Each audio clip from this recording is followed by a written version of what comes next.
오늘 주시는 말씀 같이 읽습니다. 사도행전 14장 11절부터 15절까지의 말씀, 루스드라에서 벌어진 일, 어떤 내용인지 같이 한번 읽으면서 오늘 말씀으로 나아갑니다. 같이 읽습니다. 시작.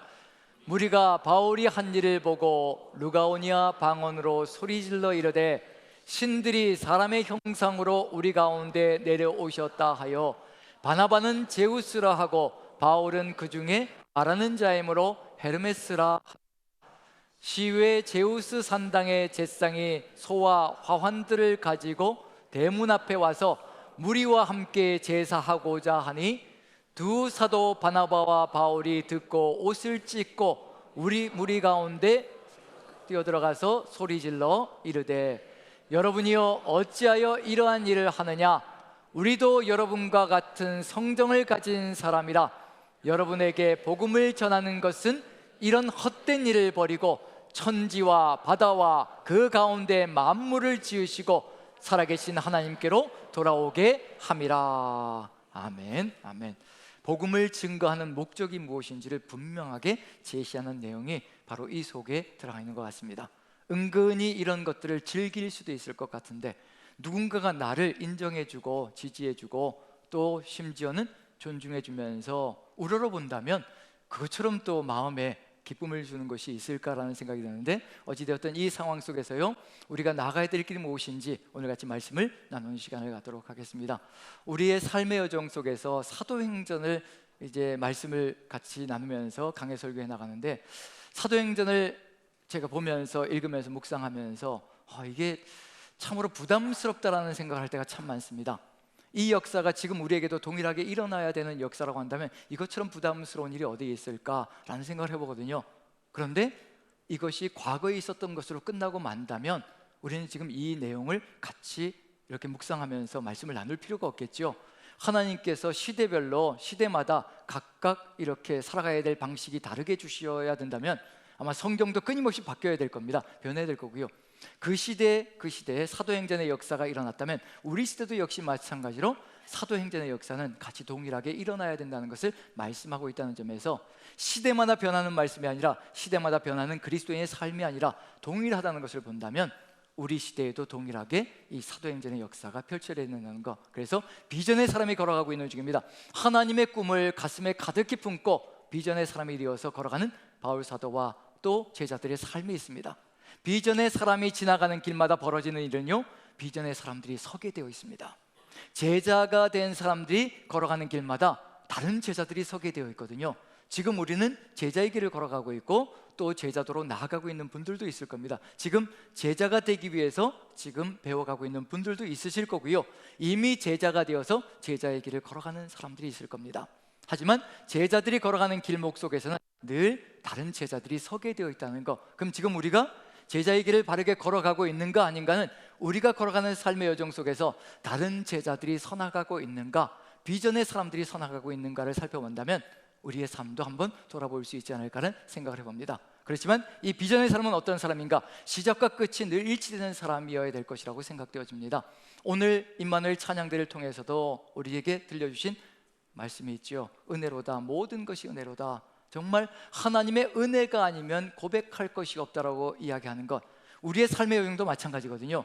하나님의 은혜가 우리 안에 가득 들어차면 다른 삶을 살아갈 수 있을 것이라는 것. 그런 점에서 우리가 하는 것인가 하나님께서 하는 것인가, 우리는 어떤 존재인가, 제자는 어떤 존재인가, 비전의 사람은 어떤 존재이고 그 비전의 사람이 걸어가는 길은 어떤 삶의 여정들이 펼쳐지는가, 그걸 한번 우리가 살펴본다면요, 우리의 길도 한번 돌아볼 수 있지 않을까라는 기대를 가져봅니다. 그래서 오늘 말씀을 다시 한번 더 펼쳐주시면요, 루스드라에서 벌어진 일인데 이와 같이 놀라운 역사가 펼쳐졌습니다.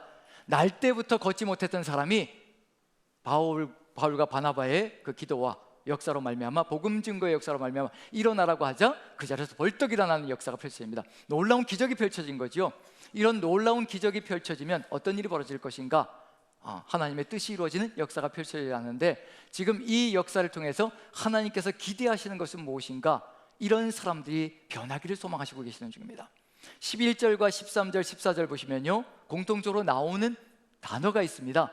11절에 무리라는 단어가 등장하고 있고요, 13절에도 역시 마찬가지로 무리와 함께 와서 제사하고자 한다라고 얘기하고 있습니다.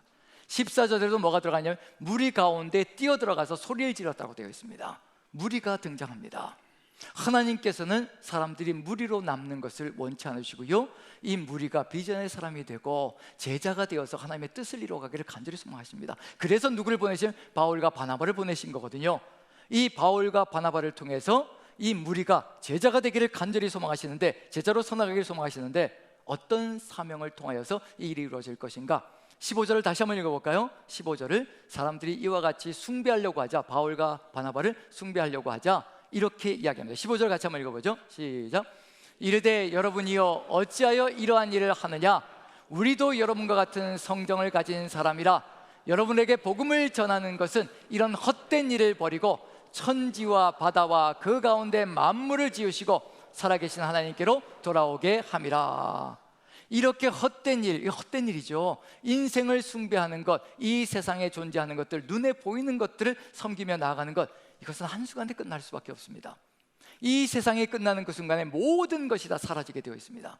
그런 것들을 숭배하는 삶에서 정말 살아계신 하나님, 전능자 하나님, 우리를 가장 강하게 만들어주시는 분, 우리가 하나님과 함께 할 때, 하나님이 우리와 함께 하실 때 어느 누구도 당해낼 수 없습니다. 돌로 쳐서 죽이려고 해도 죽지 않습니다. 오직 하나님께서 우리를 데려가셔야 우린 죽는 존재가 되고요, 우리에게 호흡을 주신 하나님께서 우리와 함께 하신다면요, 우린 절대로 이 생명 끝나지 않을 것이라는 것, 하나님께서 끝내셔야 끝을 맺으실 수 있다는 겁니다. 그런 점에서 여기에서 분명한 건 뭐냐면 그 하나님께로 돌이키려고 한다는 얘기거든요. 그런데 만약에 이런 일이 우리에게 닥치면, 저에게 닥치면 어떨까라고 한번 생각을 해봅니다. 어떤 사람들이 내가 한 일을 보고, 내가 이루어낸 일들을 보고 우러러보면서 숭배하는 듯이 쳐다본다면 우리는 어떤 태도를 취할까? 저는 어떤 태도를 취할까? 여러분들의 생각은 어떤가요? 여러분들이 저를 우러러보면 숭배하려고 한다면 저는 어떤 태도를 취할까요? 옷을 찢으면서 절대로 그리해서는 안 된다고 소리 지르면서 오직 하나님을 바라봐야 됩니다라고 그렇게 선포를 할까요? 아니면 은근히 그것을 즐길까요? 여러분들 생각엔 어떠십니까?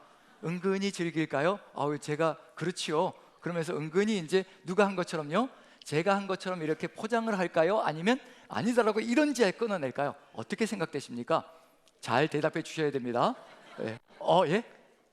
첫 번째 것 끊어내는 걸로. 예, 감사합니다. 복 받으실 겁니다. 예, 우리의 삶의 여정 속에서 우리가 살아가다 보면요, 누군가가 나를 그렇게 우러러보면 은근히 그걸 손살을 치기도 하죠. 아우 사람이 영광 받아서 절대 안 됩니다. 절대로 나를 칭찬하십시오. 이렇게 손살을 치지만 은근히 집에 가서는 흐뭇하게 미소를 지면서 이제 그것을 또 이루어가려고 하는 마음이 우리 안에 들어가 있거든요. 바울과 바나바에게 다가오는 유혹이 바로 그런 거라는 겁니다. 고난도 들어오지만 사단의 이런 유혹도 물밀듯이 들어온다는 얘기거든요. 우리의 삶 속에서 우리가 각자 가진 달란트가 있거든요. 재능이라는 것이 있습니다. 그 재능들이 발휘되어질 때마다 사람들이 우러러보기도 하거든요. 저에게는 재능이 없는 것 같아서 참 감사하기도 한데, 그래서 요즘 이제 어떤 얘기가 마음에 상당히 뿌듯하게 다가오느냐면요, 목사님 찬양이 굉장히 좋아졌어요. 이 소리를 하면 그렇게 뿌듯해지기 시작하는 거예요. 이제 내가 뭐 되는 건가? 이제 목회 제대로 한번 해보는 건가? 이제 찬양이 뭐 끝날 때 혼자 하셔도 이제 괜찮을 것 같아요. 그 소리가 들리면 이게 이제 뭔가 된 것 같은 느낌이 드는데, 어쨌든 그런 유혹들도 벗어나게 되겠죠. 이러다가 이제 기도에 제가 인도할게요, 뭐 이런 일이 벌어질 수도 있기 때문에 겸손하게 낮아져야 된다는 거. 바울에게 이런 일이, 바나바에게 이런 일이 벌어지고 있습니다. 제우스라고 하는 게 최고의 신이라고 하는 겁니다. 헤르메스 전력의 신이라고 하는 겁니다. 신이라고 숭배하기 시작하고요, 신격화시키기 시작합니다. 이런 일이 우리의 교회의 삶 속에서도 비일비재하게 벌어집니다. 목회자들이 숭배받는 대상이 되기 시작하거든요. 그게 교회가 무너지는 지름길이고요, 우리 안에서 누군가를 우러러보면서 높여주기 시작할 때 그때가 가장 위험한 때이고 그때가 교회가 추락할 때라는 것을 보여주고 있거든요. 그런데 옷을 찢으면서 분노하면서요, 아니다라고, 절대로 사람이 숭배받아서는 안 되는 것이라 오직 하나님께 이끌어가기 위해서, 이 무리들을 어디로 이끌어가기 위해서 이런 놀라운 기적이 펼쳐졌냐면요, 이 무리들을 제자로 오직 하나님께로 이끌고 가기 위해서 이런 기적이 펼쳐졌다는 것을 고백하고 있습니다. 바울이 어떻게 이 중심을 지킬 수 있었을까? 평생을 지켜냈거든요. 얼마나 감사한 일입니까? 어떻게 평생을 지킬 수 있었을까? 로마서 15장을 보면요, 답이 들어가 있습니다. 이런 것들이 하나씩 벌어질 때마다 바울이 지나가는 것, 그리고 바울의 수건을 가져다가 얹어도 병든 사람이 나았다고 얘기하거든요. 벌떡벌떡 일어났다고 얘기합니다. 그러면 대단한 사람이다라고 칭송을 받을 만한데, 그런 것들을 다 끊어내고 처음부터 끝까지 주의 뜻을 이뤄갑니다. 그 속에 뭐가 가득히 들어찼길래, 우리 안에도 이것만 가득 들어차면요, 내 재능이 얼마나 출중하든지 내가 얼마나 많은 것을 가지고 있든지 상관없이요, 오직 하나님께 영광을 돌릴 수 있을 겁니다. 바울의 고백을 한번 들어보시죠. 로마서 15장입니다 15장 18절 한번 같이 읽어봅니다. 18절 같이 무엇으로 시작하는지 한번 읽어보죠. 같이 시작. 그리스도께서 이방인들을 순종하게 하기 위하여 나를 통하여 역사하신 것 외에는 내가 감히 말하지 아니하노라. 그 일은 말과 행위로. 이미 18절에서 드러나는 게 있죠. 그리스도께서, 예수 그리스도가 앞서갑니다. 내가 하는 모든 일들이 누가 하신 거냐? 바로 예수 그리스도께서 하신 거라는 거예요.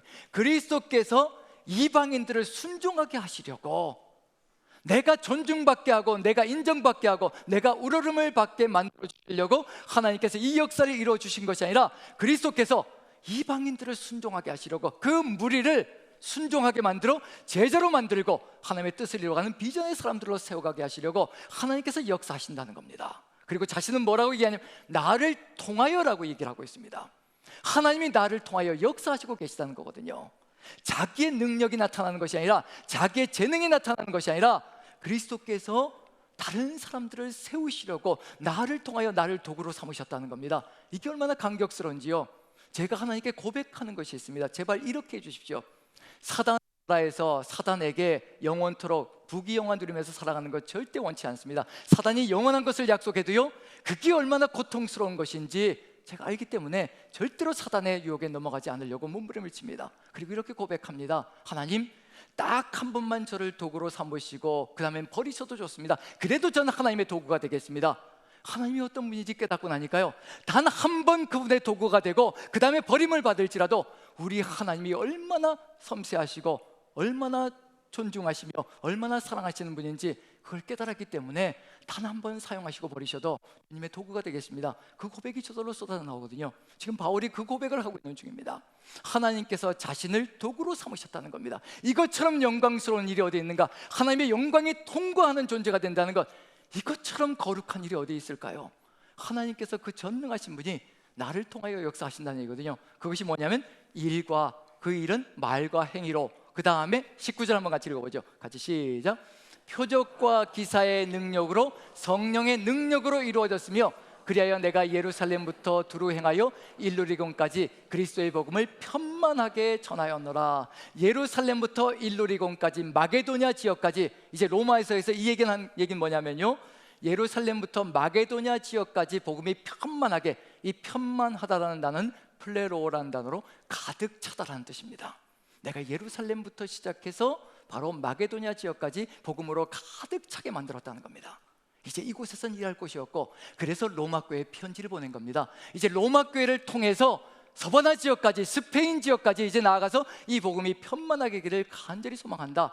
오직 하나님의 도구가 되어서 그 일을 이루기를 간절히 소망한다는 것이 가슴속에 가득히 넘쳐 있는 것이 이 내용입니다. 표적과 기사, 일과 말과 행위, 표적과 기사, 그게 능력으로 나타났는데 이것이 무엇이라고 고백하고 있냐면요, 성령의 능력으로 이루어졌다라고 분명히 고백하고 있습니다. 자신의 능력이 아닌 겁니다. 성령의 능력인 겁니다. 그래서 우리는 반드시 기억해야 될 필요가 있습니다. 저보다 찬양을 잘하시는 분, 우리 최진석 지사님 기억하십시오. 저보다 목소리가 좋으시잖아요. 하나님께서 주신 재능입니다. 여러분들에게 더 좋은 능력과 재능과 달란트가 부여되어져 있다면요, 하나님께서 주신 겁니다. 하나님께서 자랑하라고 주신 것이 아니라 오직 하나님께서 이 모든 것을 사용해서 오직 하나님의 복음을 증거하고 다른 사람들을 세워가는 역사를 이루어가게 만드시려고 이 재능을 주신 겁니다. 자랑할 것이 아무것도 없습니다. 큰 소리 칠 것이 없습니다. 더 감사하며 더 기뻐하며 더 감격하며 주님께 나아가는 것, 그 길이 바로 비전의 사람들을 세워가는 삶의 소명이라는 것을 그대로 보여주고 있는 중입니다.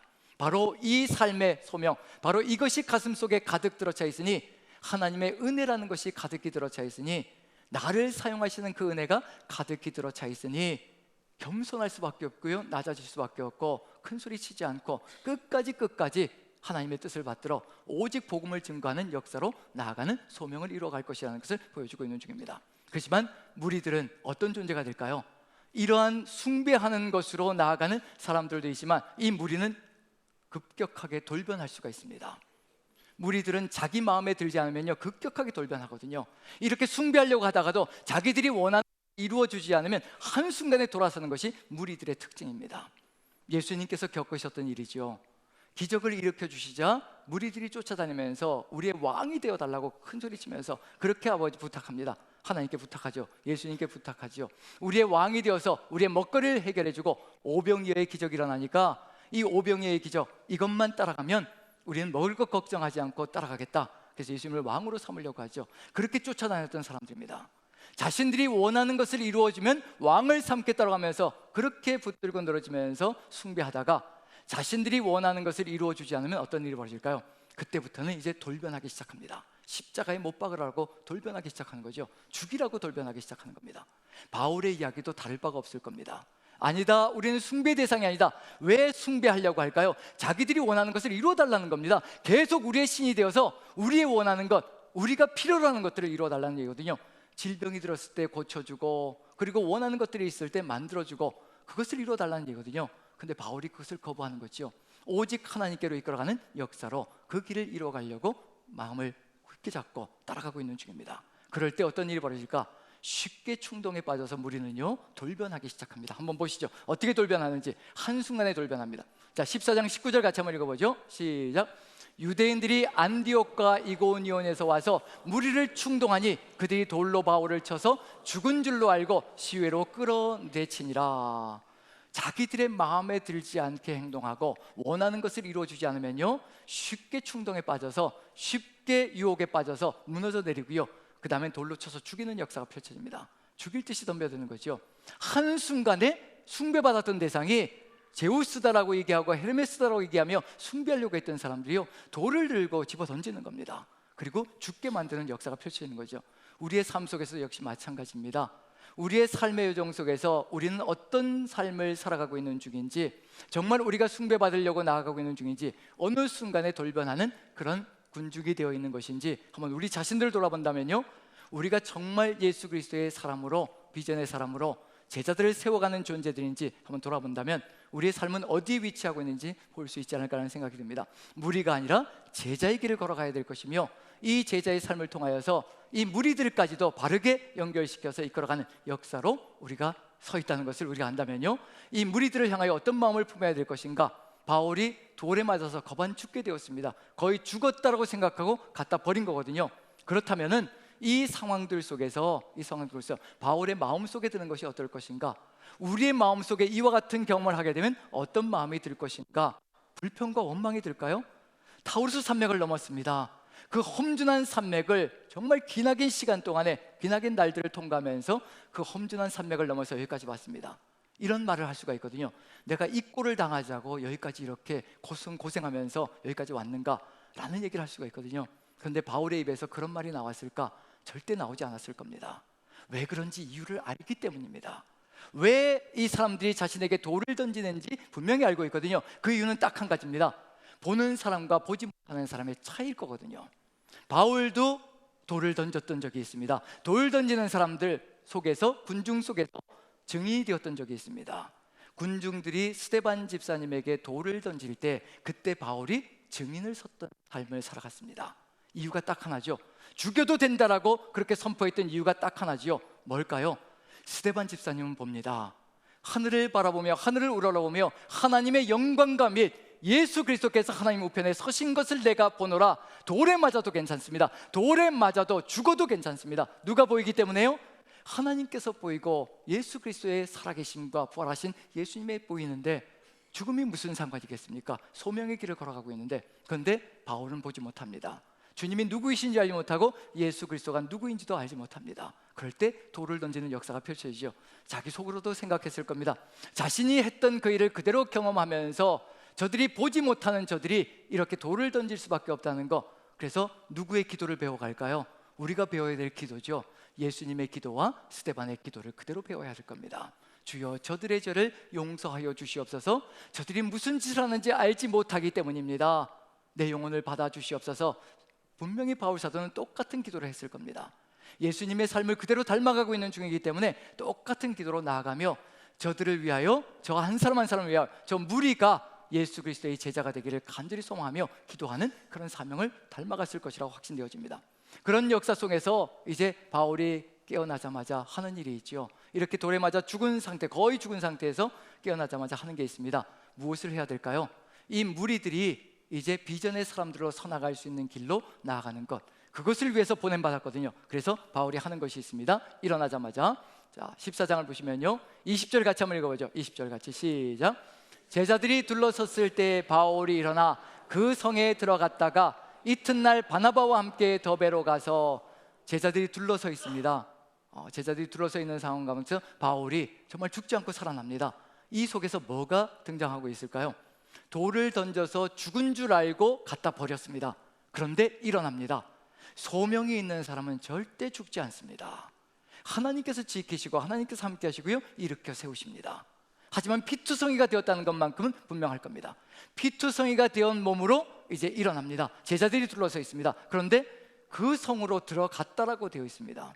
왜 그 성으로 들어갈까? 도망가야 되는데, 다른 곳으로 도망가야 되는데 돌을 던진 사람들이 있는 곳으로 다시 들어갔다라고 얘기합니다. 무엇을 위해서일까요? 자, 여러분들 한번 생각해 보십시오. 제자들이 둘러섰다라고 얘기하고 있는데 제자들이 있다고 얘기합니다. 복음을 전한 것이 불과 얼마 전이거든요. 몇 개로 안 됐습니다. 지금 바울 사도와 바나바가 46년경부터 49년까지 1차 전도 여행을 이루었다고 얘기합니다. 약 3, 4년 정도 되는 기간이에요. 3, 4년 정도 되는 기간에 여기에서 루스드라에서 복음을 전했을 때 몇 개월이나 했겠어요? 불과 몇 개월 안 됐을 겁니다. 2, 3개월, 4, 5개월 그 정도 됐을 거거든요. 근데 거기에 제자들이 섰다고 얘기합니다. 복음을 증거하는 곳에는 제자와 무리로 나뉘어지게 되어 있습니다.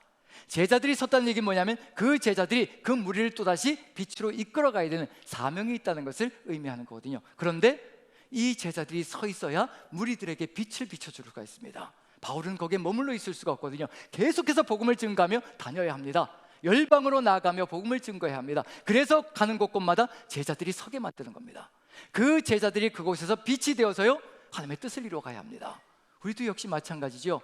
남산교회가 여기 성산구 지역에 서 있다는 것, 외동 발림로에 서 있다는 것, 어디에서 빛을 비추라는 얘기인가요? 이곳에서 빛을 환하게 비추라는 겁니다. 우리가 살아가야 될 삶의 길, 우리가 걸어가는 장소마다, 우리의 직장에서도, 우리의 사명지, 가정에서도, 어느 곳에서든지 우리가 걸어가는 곳마다 예수 그리스도의 제자가 되어서 예수님의 빛을 비추는 것이 바로 우리의 사명 속에 들어가 있습니다. 제자들이 섰습니다. 근데 불과 2, 3개월밖에 안 된 사람들입니다. 정말 신입 회원들이고요, 정말 새 가족들입니다. 그런데 제자로 서 있습니다. 어떤 마음일까요? 바울이 살아가는 삶의 모습이 자신들의 삶의 길이거든요. 지금 자신들이 걸어가야 될 삶의 길, 핍박받고 박해받으며 죽음의 지경까지 가게 된 그 삶의 정황들이 바울의 모습을 통해서 그대로 보여주고 있습니다. 이 복음을 따라가다가는 정말 돌에 맞아 죽을 것 같은 그런 위기 상황들이 마음속에 들어올 것이라는 생각이 듭니다. 누군가가 걸어갔던 그 삶의 길, 제자들이 앞서 걸어갔던 그 삶의 길, 그것이 누구의 길일까요? 예수님이 걸어가셨던 삶의 길이고요, 예수님의 뒤를 따라가는 것이 우리 제자들의 길입니다. 그럼 우리의 운명은 어떻게 될까요? 우리의 운명은 어디에서 끝이 날까요? 우리의 운명이 십자가로 가야 될 것이고요, 십자가에서 다시 예수 그리스도의 은혜로 부활되는 역사로 나아가는 것이 우리의 삶이 될 겁니다. 주님이 가신 그 길이 우리가 걸어가야 될 삶의 길이거든요. 우리도 지금 45년 된 우리 남산교회 우리 성도님들도 20년, 30년, 40년 동안 신앙생활한 우리들도 이러한 사명자의 이야기들을 들으면 마음이 두려워지고 무거워지기 시작합니다. 짐스럽기 시작합니다. 그런데 이제 갓 제자들이 된 사람의 마음속에 어떤 마음이 들어갈까? 이 길을 걸어가야 될까 말아야 될까? 그 마음이 얼마나 두려울 것인가? 같이 그 성에 들어가서 제자들을 독려하고 격려하고 권면했을 겁니다. 그리고 그 다음날 그 아픈 몸을 이끌고 그 다음날 아직 상처가 아물지도 않은 상태에서 그 다음날 일어나자마자 더베로 100km 정도 되는 거리를 갑니다. 그 다음 말로 가는 거죠. 더베로 가서 또다시 복음을 증거합니다. 거기서 하는 것이 있지요. 복음을 그 성에서 전하여 많은 사람을 제자로 삼고라고 되어 있습니다. 왜 제자를 삼아야 될까? 제자를 세워야 그 제자들이 그곳에서 빛을 발할 수가 있는 겁니다. 우리가 제자가 되어야 되는 이유는 바로 그겁니다. 목적이 우리가 제자가 되어서 예수 그리스도의 향기를 끊임없이 뿜어내는 것, 그것이 될 때 우리가 예수 그리스도의 뜻을 이루어가며 이 세상을 아름답게 주의 뜻으로 이끌어가는 사명을 감당할 것이라는 것, 우리는 예수 그리스도의 제자입니다. 사람의 제자가 아니고요, 예수 그리스도의 제자입니다. 우리의 삶을 통해서는 반드시 예수 그리스도의 생명이 드러나야 합니다. 예수 그리스도의 빛이 드러나야 합니다. 그것이 나타나지 않는다면요, 우린 다른 길을 걸어가고 있는 중입니다. 우린 예수 그리스도의 제자이기에 오직 예수 그리스도의 삶이 그대로 드러나야 합니다. 그 제자들을 가는 곳마다 세우는 겁니다. 많은 제자들을 세우고, 그리고 또다시 하는 게 있죠. 21절 처음부터 끝까지 한번 읽어봅니다. 같이 시작. 복음을 그 성에서 전하여 많은 사람을 제자로 삼고 루스드라와 이고니온과 안디옥으로 돌아가서 또 돌아갑니다. 또 돌아갑니다. 또 다시 돌아가는 거예요. 그 나왔던 곳으로, 그 고통받았던 곳으로, 돌로 치려고 했고 돌에 쳤고 거의 죽게 만들었고, 그 지역으로 또다시 돌아갑니다. 루스드라와 이고니온과 안디옥으로 돌아가서 뭘 하려고 그럴까요? 또 제자를 세워야 되겠죠. 당연히 세워야 되겠죠. 이제 본인은 떠나가야 될 것이고, 제자들이 서지 않으면 절대로 그곳은 하나님의 땅이 될 수 없기 때문에, 그 다음에 보시면요, 22절부터 한번 봅니다. 같이 한번 읽어보죠. 22절 같이 읽습니다. 시작. 제자들의 마음을 굳게 하여 이 믿음에 머물러 있으라 권하고, 또 우리가 하나님의 나라에 들어가려면 많은 환난을 겪어야 할 것이라 하고, 제자들의 마음을 굳게 하는 겁니다. 자신은 떠나갈 것이거든요. 그래서 그곳에 제자들이 서야 합니다. 그래서 든든하게 세우기 위해서 이 믿음에, 이 예수 그리스도를 향한 이 믿음에, 전능자 하나님을 향한 이 믿음에, 죽었다 살아나신 이분은 유일하게 한 분밖에 안 계시니 우리 구주 예수 그리스도시라. 이 주님이 오직 유일하게 우리의 죄를 위하여 죽으시고 부활하셔서 살아계신 하나님이시며 지금도 우리와 함께 역사하시는 분이라는 이 믿음을 절대로 보지 말라고, 이 믿음을 버리는 그 순간에 무리가 될 것이고, 무리가 되는 그 순간에 헛된 일을 하면서 평생을 살아갈 것이고, 그 헛된 일은 결국은 우리 영생의 길들이 완전히 차단되어져 버린 안타까운 길로 갈 것이라는 거, 바울은 그걸 알거든요. 자신이 죄인 중에 괴수였다가 지금 구원의 역사 속에 들어오고 주님의 은혜 속에서 그 영생의 기쁨이 얼마나 감격스러운 것인지 이것 하나 붙들고 주님과 함께 나아가고 있는 삶입니다. 이것 잃지 않으려고, 그리고 이것 주님과 함께 나가는 이 영광스러운 삶, 이것을 부둥켜 안고 걸어가고 있는 것이 바울의 삶이거든요. 그 감격이 우리 안에 가득 들어차면 우리도 역시 이와 같이 걸어갑니다. 예수님께서 우리와 함께 하시며 우리의 삶을 이끌어 가시는 그 영광이, 그 감격이 지금도 살아서 움직이면요, 우리도 이와 같은 길을 걸어갑니다. 바울이 걸어갔던 그 길이 남의 길이 아니라 바로 우리의 길이 된다는 것을 그대로 보여주고 있는 중입니다. 그 믿음에 서게 만들고, 거기에도 붙여서 뭘 하나요? 너희가 하나님 나라에, 우리가 하나님 나라에 들어가기 위하여 많은 환난을 겪어야 할 것이라. 이 얘기 속에 환난을 겪어야만 하나님 나라에 들어간다, 그런 얘기를 하고자 하는 것이 아니라요, 우리가 하나님 나라 백성으로서 이 땅 위에서 살아가려고 한다면 당연히 고난이 올 수밖에 없다. 고난이 오는 것을 두려워하지 말라. 고난이 오는 것을 이상스럽게 여기지 말라는 겁니다. 당연한 거지요. 디모데후서 3장 12절에 분명히 기록되어 있습니다. 그리스도 예수 안에 살아가는 자들, 그리스도 예수 안에서 경건하게 살고자 하는 자들에겐 박해가 올 수밖에 없다라고 분명히 선포하고 있거든요. 수단과 방법을 가리지 않는 세상 속에서, 여러분들 직장생활 해서 아시잖아요. 직장생활 속에서 수단과 방법을 가리지 않고 이용해 먹으려고 합니다. 그런 세상 속에서 수단도 가려야 되고 방법도 가려야 되고 낮아져야 되고 섬겨야 되고 종이 되어야 되고, 그런 길을 걸어가야 되는 삶인데 어떻게 그것이 쉬울 수가 있겠습니까? 절대로 쉽지 않습니다. 처절하게 나의 모든 것을 다 꺾어야 되고 내 생명을 심지어는 내놓아야 되는 그런 일들까지도 벌어질 수가 있습니다. 그 상황 속에서 살아가는 것이 우리의 삶이거든요.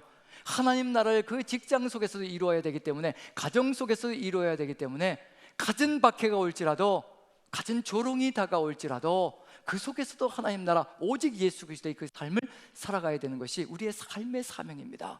그러니 그것이 어떻게 고난스럽지 않겠으며 고통스럽지 않겠습니까? 하지만 분명한 것은 뭐냐면 우리 주님께서 분명히 말씀해 주셨습니다. 환난은 인내를, 인내는 연단을, 연단은 소망을 이루는 줄 알미라. 환난이 어떤 길을 열어가는가? 환난은 인내를 만들어준다는 겁니다. 그 인내를 통해서 연단이 이루어진다는 얘기거든요. 연단이라는 단어가 도키메라는 단어인데요, 연단이라는 단어는 이 시험받은 성품이라고 해석하시면 좋을 것 같습니다. 시험받은 성품. 그래서 세번역 성경에는 품격이라고 해석되어져 있습니다. 환난은 인내를, 인내는 품격을 만들어간다는 겁니다. 우리의 성격을 아름답게 만들어 조성하여 하나님을 바라보는 그 삶이 무너지지 않게 만들어가는 것, 그것이 바로 우리 삶 속에서 주어지는 환난의 특징이라는 겁니다. 주님이 함께 하시면요, 우리의 품격이 달라집니다. 인내하게 되고, 그리고 우리의 성품이 달라지게 되어 천국을 바라보며 그 하나님의 뜻을 받들어 걸어가는 삶의 길을 이루어간다는 것, 그걸 알려주고 있는 중입니다. 그리고 23절 같이 한번 읽어보죠. 이렇게 합니다. 같이 시작. 각 교회에서 장로들을 택하여 금식 기도하며 그들이 믿는 주께 그들을 위탁하고. 누구를 세웠다고요? 불과 길어봐야 1년, 2년, 몇 개월밖에 안 된 교회인데 거기에 장로를 세운다라고 되어 있습니다. 이 장로로 서는 사람들의 심정이 어떨까요? 한번 생각해 보시죠. 목숨을 내어놓아야 되는 것으로 확신할 겁니다. 바울이 걸어갔던 그 길, 바울이 당했던 그 모든 것들을 이제 교회를 지키는 직분자가 된다면, 교회를 지키는 직분을 감당해야 된다면 목숨을 내어놓아야 되는 것으로 확신하며 이 직분을 감당하겠노라고 결단한 것이 들어갔다는 얘기거든요. 그 정도로 무겁고 그 정도로 중직이라는 의미가 그 안에 들어가 있습니다. 지금 우리도 직분의 사명을 감당하는 분들이 상당히 많으실 겁니다. 그 직분이 어떤 의미일까? 바로 이와 같은 직분을 의미하는 겁니다. 교회를 지키며 세상 속에서 세상에 물결이 들어오지 않게 세상 것들을 이겨내며 나아가는 것, 그것이 이루어져야 바로 하나님의 교회가 든든히 설 것이며 나아가는 역사가 펼쳐진다는 것. 그래서 직분자들을 세워서 교회를 지키며 그리고 교회를 하나님의 땅으로, 하나님의 뜻으로 이루어가게 하려고 이와 같은 역사로 이루어갑니다. 그리고 이 직분자들에게 믿는 주께 그들을 위탁했다라고 이야기합니다. 자신에게 위탁하는 것이 아니라 믿는 주께, 모든 것 대신 하나님 전능자 예수 그리스도께 바로 이 직분자들을 맡기고 제자들을 맡기며 이제 바울은 떠나갑니다. 그리고 하나님의 뜻이 이루어지는 역사로 나아간다는 것. 비전의 사람이 걸어가는 곳에는요, 제자들이 서게 되어 있습니다. 제자들이 서서 바로 이와 같은 비전을 이루어가며 하나님의 뜻을 이루어가는 역사가 펼쳐진다는 것, 그걸 우리가 생각한다면요, 우리의 마음속에 무엇이 지금 가득 들어차 있는가? 바울의 그 마음이 가득 들어차 있다면 우리도 이와 같은 길로 나아가며 주의 뜻을 이루어가는 귀한 역사 이루어갈 것이라는 것을 마음에 새긴다면 우리가 나아가야 될 결론도 무엇인지 볼 수 있지 않을까 생각해 봅니다. 이제 결론으로 들어가서요, 마지막 부분을 한번 보여주시죠.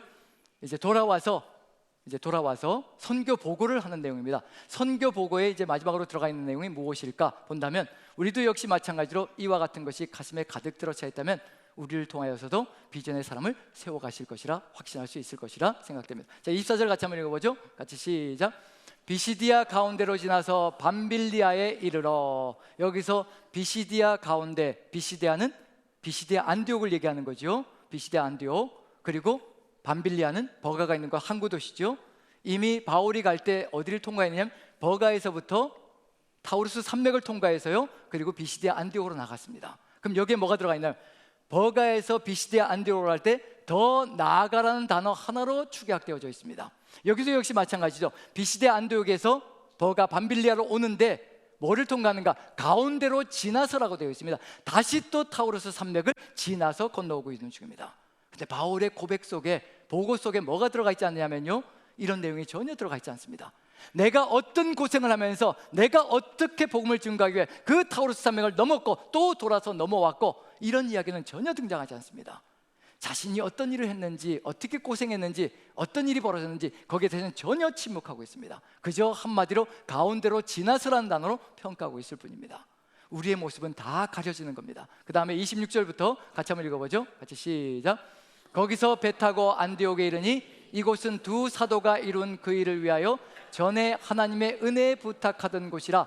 그들이 이르러 교회를 모아 하나님이 함께 행하신 모든 일과 이방인들에게 믿음의 문을 여신 것을 보고하고 제자들과 함께 오래 있으니라. 선교 보고가 어떤 것이 들어가 있는지를 그대로 보여주고 있는 중이거든요. 26절에 제가 한번 읽어봅니다. 거기서 배 타고 안디옥에 이르니 그곳은 두 사도가 이룬 그 일을 위하여, 두 사도가 이룬 그 일, 그 선교 사명으로 이룬 모든 것들을 위하여 전에 하나님의 은혜에 부탁하던 곳이라. 안디옥 교회, 지금 수레 안디옥 교회 모교회로 돌아온 겁니다. 근데 이 교회에서 무슨 일이 있었던가? 출발할 때 하나님의 은혜에 부탁하고 출발했다고 얘기하고 있고요, 그리고 바울 사도와 바나바가 선교하는 모든 그 여정 동안에 이 안디옥 교회는 끊임없이 하나님의 은혜로 지켜주시고 인도해 주시고 돌보아 주시기를 간구하고 있었다는 것, 무엇으로 이 사명이 이루어지고 있었던 것인가, 그걸 보여주고 있는 중입니다. 하나님의 은혜로 모든 것이 이루어졌다는 것을 고백하고 있는 중이고, 그리고 얘기하고 있는 중입니다. 하나님의 은혜가 아니면, 지켜주시는 은혜가 아니면 이루어질 수 없다는 것을 고백하고 있는 중이고요. 27절 보면 그들이 이르러 교회를 모아 하나님이 함께 행하신 모든 일과 이방인들에게 믿음의 문을 여신 것을 보고하고, 여기서 하나님이 함께 행하신, 하나님이 그들과 함께 행하신 일이라고 얘기하고 있습니다. 누가 행한 것인가? 바울 사도와 바나바가 행한 것이 아니라 하나님께서 그들을 통하여서 행하신 일들을 보고하고 있는 중입니다. 모든 것이 다 누구의 이야기냐면 바로 살아계신 하나님의 이야기라는 것을 펼쳐가고 있는 중이고요, 하나님께서 하셨다라고 고백하고 있는 중입니다. 그리고 누가 문을 여셨는가? 이 모든 일과 이방인들에게 믿음의 문을 여신 것을 고백하고 있습니다. 하나님께서 이방인들의 마음을 열어주셨다는 것, 그래서 복음이 증거되었고 제자들이 서게 되었다는 것, 그것을 고백하고 있는 중입니다. 어느 것 하나도 인간의 자랑이 들어갈 것이 없습니다. 우리 같으면 이런 얘기를 좀 할 수도 있을 것 같거든요. 그렇게 험악한 산을 내가 넘어갔습니다. 그리고는 그곳에서 복음을 증거했습니다. 그리고 내가 돌에 맞아 죽을 뻔한 그런 경험까지도 내 안에 있습니다. 그런 이야기들을 펼쳐놓을 것 같은데 그런 이야기는 전혀 등장하지 않고요, 하나님께서 은혜로 이루어 주셨고, 그리고 이 모든 일을 하나님께서 함께 하시며 역사하셨고, 그리고 이방인들에게 복음을 문을 여셔서 하나님께서 복음을 증거해 주셨습니다. 이 모든 것들이 다 하나님의 은혜입니다라는 것을 고백하는 것으로 마감되어지고 있다는 점에서 우리가 걸어야 될 길이 무엇일까? 우리가 삶의 여정 속에서 우리가 소명을 감당할 때 우리가 하는 것이 아니라 하나님께서 하신다는 것, 우리를 통하여서 역사하신다는 것을 마음에 새기면서요, 우리 또한 오직 주의 통로가 되어 주의 도구가 되어 이 길을 걸어가며 오직 주님의 영광이 되는 그런 삶을 살아가는 저 여러분들 되시기를 간절히 축원드립니다. 우리 같이 한번 기도했으면 좋겠습니다.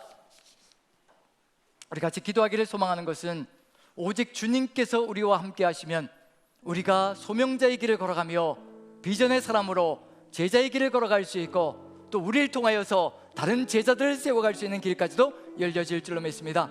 우리 하나님 함께하여 주시어서 우리를 통하여 역사하여 주시고 우리를 사용하여 주시옵소서. 우리를 사용하여 주시어 오직 하나님의 뜻을 이루어 주시옵소서. 이 지역을 변화시켜 주시고 오직 열방을 주님께로 이끌어가는 통로로 삼아 주시옵소서. 다 같이 한 목소리로 기도합니다. 기도하겠습니다. 사랑의 하나님, 우리의 삶을 이용하여 주시고 사용하여 주시어서 오직 하나님의 뜻 가운데 주의 뜻을 이루어가는 사명자로 서나가게 도와주옵소서. 오직 주께서 함께하여 주시어서 주의 그 뜻 가운데 주님의 뜻이 우리의 삶을 통하여 이루어지므로 이 세상 속에 우리가 빛의 사명을 감당케 도와주시고 오직 아버지의 뜻을 이루어가므로 이 세상에 복음의 제자들이 서나갈 수 있도록 주여 축복하여 주옵소서. 우리의 이 사명 끝까지 평생을 통하여 이루어가게 아버지께서 지키시고 인도해 가실 줄로 믿고 우리 구주 예수 그리스도 귀하신 이름 받들어 감사드리며 기도합나이다.